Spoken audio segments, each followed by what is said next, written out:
Boss is back. కొత్తగా ఉంది physique. పూర్తి వివరాలకు చదవండి రేపటి సాక్షి హైదరాబాద్ ఎడిషన్. పొట్టేల శిరీష యాదవ్, మాజీ చైర్పర్సన్, రాష్ట్ర సంగీత అకాడమీ. నేడు జిల్లా రాజకీయం మొత్తం మా సైదాపురం మండలంలోని తెల్లరాయి గనుల చుట్టూనే తిరుగుతుంది. దానికి నిదర్శనమే జమీన్ రైతు పేపర్లో వచ్చిన ఈ వార్తే. ఎన్నికల సమయంలో కొంతమంది పార్టీలోకి వచ్చి చేరేవారు ఉంటారు, కొంతమంది పార్టీ నుంచి వెళ్ళిపోయే వాళ్ళు ఉంటారు.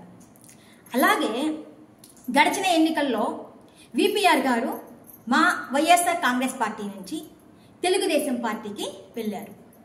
అసలు వాస్తవానికి విపిఆర్ గారు పార్టీ మారడానికి కారణం జగన్మోహన్ రెడ్డి గారు, లేదా వైఎస్ఆర్ కాంగ్రెస్ పార్టీనో, లేదా అనిల్ కుమార్ యాదవ్ గారో కాదు.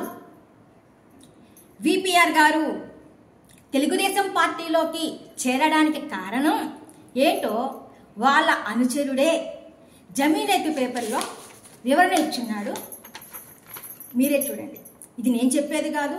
తన అనుచరుణ్ణి జమీన్ రైతు వాళ్ళు అక్రమ మైనింగ్ మీద వివరణ అడుగగా తానే స్వయంగా ఇచ్చిన వివరణ ఇది.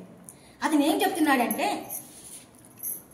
నేను తెలుగుదేశం పార్టీలో చేరే రోజుకే క్వార్జ్ గనుల షరతు పెట్టాను.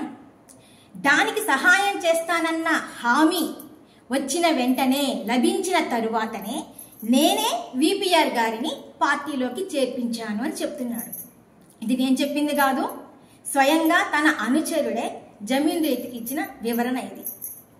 అంటే దీని ఉద్దేశం, అంటే దీని అర్థం, మీరే క్వార్జ్ అక్రమ రవాణాకు సహాయం చేస్తానన్న తరువాతనే మీరే విపిఆర్ గారిని తెలుగుదేశం పార్టీలోకి చేర్పించారన్నమాట. దీని అర్థం ఇదే కదా. తన అనుచరుడు చెప్తున్నట్టు క్వార్జ్ గనుల సహాయం కోసమే పార్టీ మారారా లేదా అన్న వివరణ మాజీ రాజ్యసభ సభ్యులు, ప్రస్తుత లోక్సభ సభ్యులు విపిఆర్ గారే దీనికి వివరణ ఇవ్వాలి.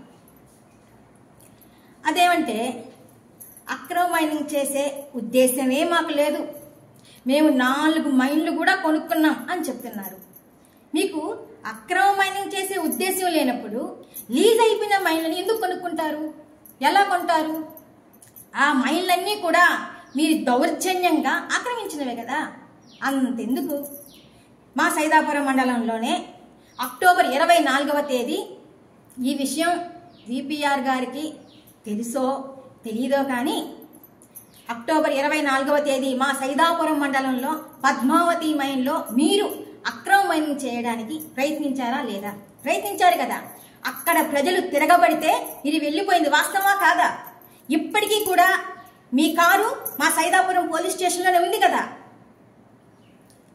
మా సైదాపురం మండలంలో సంబంధించి అసలు విషయం ఏందా, ఏం జరుగుతుందా అని తెలుసుకుందామని మేమే ఫోన్ చేస్తే మీరు నోటికొచ్చినట్లు మమ్మల్ని దుర్భాషలాడతారా?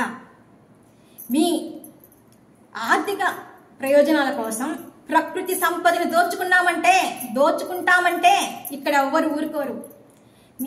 మీ రాజకీయాన్ని తెల్లరాయి వ్యాపారంగా మార్చుకొని మా సైదాపురం మండలంలోని ఖనిజ సంపదను దోచుకోవాలని చూస్తే ఇక్కడ ప్రజలు ఎవ్వరు ఊరుకోరు.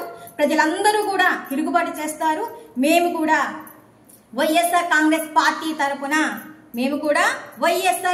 పార్టీ తరపున పోరాటం చేస్తాం.